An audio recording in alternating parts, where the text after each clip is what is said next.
Universitas Umudiah Indonesia kembali menggelar ajang inovasi bergengsi yaitu pusat pameran perlombaan dalam ajang inovasi yang bertaraf internasional yaitu Art, Creativity, and Engineering Exhibition 2019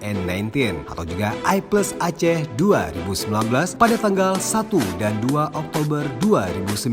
dan sekaligus membuka pendaftaran untuk semua peserta di ajang yang satu ini di mana pendaftaran dimulai tanggal 1 April hingga 24 September 2019 untuk kategori peserta dari tingkat sekolah dasar, sekolah menengah pertama, sekolah menengah atas, dan tingkat universitas nasional dan internasional. Seluruh peserta bisa menampilkan ide dan juga produk inovasinya dalam bentuk poster, video berdurasi 10 menit dengan presentasi, dan juga bisa menghadirkan langsung prototipe produk pada saat event berlangsung. Kategori yang dihadirkan oleh para peserta di ajang I+ Aceh 2019 ini diantaranya dalam bidang teknologi, pertanian dan pangan, otomotif dan transportasi, bidang kesehatan, farmasi dan bioteknologi, bidang arsitektur, gedung, konstruksi, bangunan dan juga material, bidang ICT dan multimedia, dan juga bidang desain industri dan peralatan mesin, dan juga dalam bidang sosial sains dan seni. Ayo, segera daftarkan diri Anda melalui official website I+ Aceh 2019